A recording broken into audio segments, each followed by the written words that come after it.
Hello guys, আসসালামু আলাইকুম। কেমন আছেন সবাই? আটা দিয়ে বানানো যায় এমন একটি রেসিপি আজকে শেয়ার করছি, যেটা সকাল বা বিকেলের নাস্তার জন্য বানাতে পারেন, আবার বাচ্চাদের টিফিনের জন্যও বানাতে পারেন। নাস্তাটি কিন্তু অনেক মজার, আর আজকের নাস্তাটি তৈরি করছি রান্নাঘরে থাকা অল্প উপকরণে খুব সহজেই। প্রথমে আমি এখানে 1.5 কাপ আটা নিয়ে নিচ্ছি। আমি প্যাকেটের সাদা আটা নিয়ে নিয়েছি, আর আপনারা চাইলে ময়দাও ব্যবহার করতে পারেন। এখন নিয়ে নিচ্ছি স্বাদমতো লবণ, আর রান্নার রেগুলার তেল নিচ্ছি 1 টেবিল চামচ। আটার সাথে তেলটা আমি এখন ভালোভাবে মিশিয়ে নিচ্ছি। কুসুম গরম পানি দিয়ে একটা সফট গোলা বানিয়ে নিচ্ছি। কুসুম গরম পানি দিলে ডোটা একটু নরম হয়ে আসে, আর এখানে আমি ছোট ছোট রুটি বানিয়ে নিচ্ছি। এই রুটিগুলো কিন্তু রেগুলার রুটির মতো হবে না, তার চেয়ে একটু পাতলা হবে। এখন রুটিগুলো বেলে নিচ্ছি, আর সাইজও কিন্তু অতটা বড় হবে না। তারপর এপাশ ওপাশ করে রুটিগুলো হালকা ভেজে নিচ্ছি। হালকা সেঁকে নেওয়ার পর আমার সবগুলো রুটি এখন রেডি হয়ে গেছে, আর একটা সাইডে রেখে দিয়ে এখন আমি আলুর পুর বানিয়ে নিচ্ছি। 2 টেবিল চামচ দিয়ে দিচ্ছি রান্নার তেল, আর হাফ চা চামচ দিয়ে দিচ্ছি আস্ত জিরা।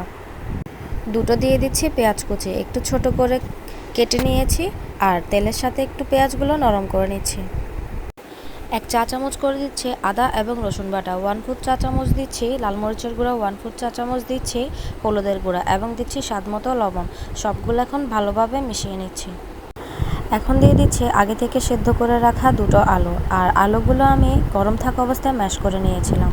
আর 3-4টের মতো দিয়ে দিচ্ছি স্বাদমতো কাঁচামরিচ।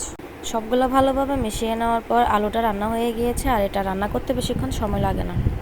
তারপর আগে থেকে সেঁকে রাখা রুটি নিয়ে তার মধ্যে আলুর পুরটা দিয়ে নিচ্ছি।